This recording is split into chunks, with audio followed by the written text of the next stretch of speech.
Hello, investors and traders, and welcome to the weekly market report. This is AJ Monte, and what we're looking at here is a one-year daily candle chart of the Dow Jones Industrial Average ETF, ticker symbol DIA.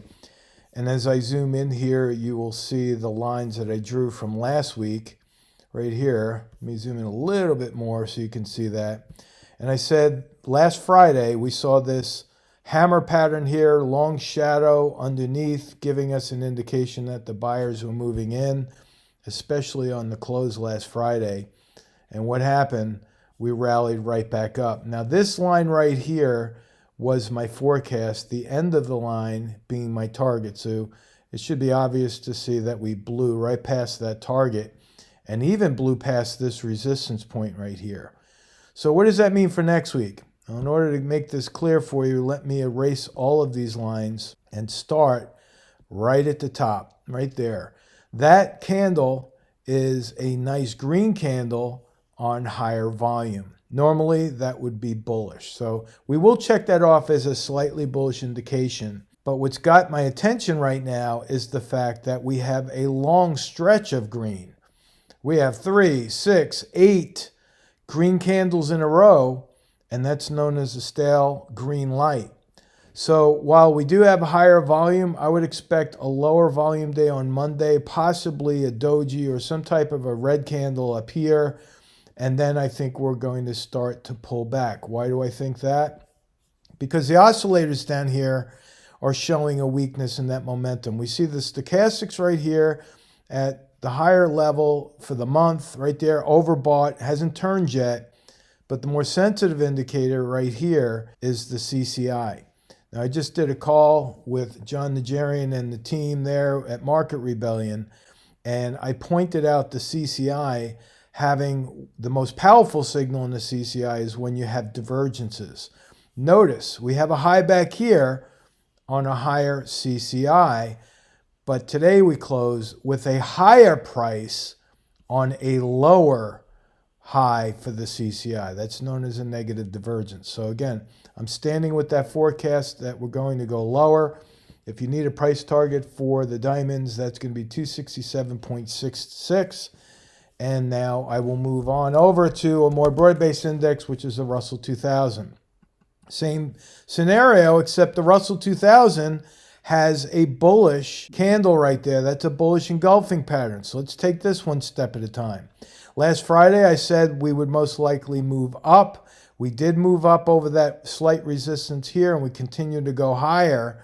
But like the Dow, we're seeing a drop in the CCI with that green candle. Taking a step back a little bit further, we are just barely over this resistance right here, and we see a wide divergence from this moving average. So again, let me erase all lines, draw my forecast. I think the Russell 2000 could actually go a little bit higher, unlike the Dow. I think it's going to start pulling back. But I think the Russell 2000 could go a little bit higher before pulling back just like that. And there is a gap down here that I think will eventually fill. That gap, once filled, will act as a support level. So if you're looking for a good stop loss level, that support level would be right there. All right, keep an eye on that CCI, because once this CCI moves down below this red line, that's when the sell signal is generated. Now let's take a look at the tech sector represented here in the Qs.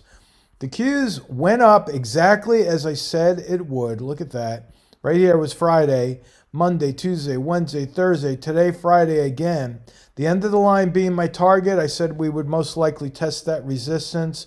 We have done that. So now that we've hit my target, let's erase these lines and analyze the charts. This red candle that falls within the body of this green candle is known as a bearish harami. That bearish harami is as bearish as what we saw back here in a bearish engulfing pattern. They're more or less in the same class, hold the same significance as a sell signal. And notice this, red candle on higher volume tells us that the sellers are getting motivated. So out of the indices that I pointed out already, the Qs look more bearish than all of them. I do not think the Qs are going to break into a new high for the month.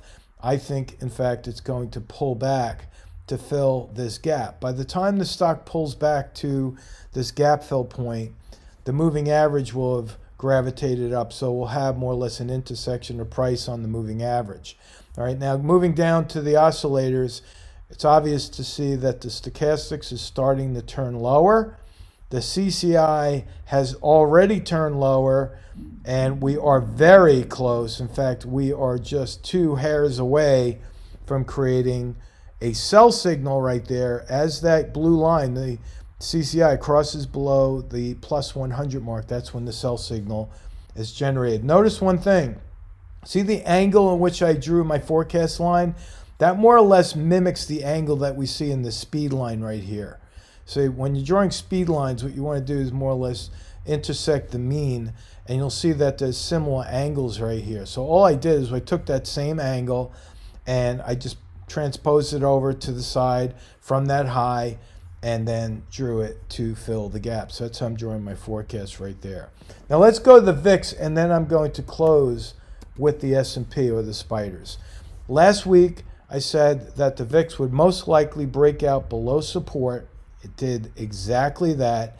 The end of the line right here is my target from last week. Look at that. It doesn't get any better than that, folks. On Thursday, right there, the low for the VIX hit to the penny on my forecast. Now, what does that mean? Well, notice we do have another red candle, but as I erase these lines, I want you to count the number of red candles. 1, 2, 3, 4, 5, 6, 7, 8 red candles in a row. What does that mean? We're long overdue for a green candle. Notice how the CCI is starting to move up. The stochastics is barely oversold, but the CCI, again, being more sensitive, I see that more as a leading oscillator to the stochastics. I think that the VIX is going to start to move up and eventually pull back to this moving average right there. So if you're looking to make the trade on the VIX, the end of that line is going to be 25.15, and that's my target for next week. Now, the VIX is inversely related to the S&P, so let me put in the S&P. We're most likely going to see the opposite here. I did say that we would break out of this resistance and move higher.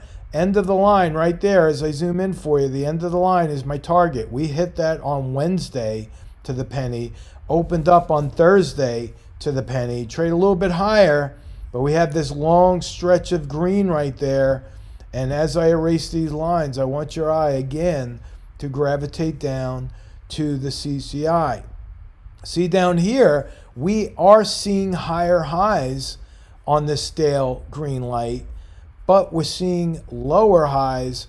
In fact, after a higher high and a higher low today, the CCI still went lower. And again, that's bearish.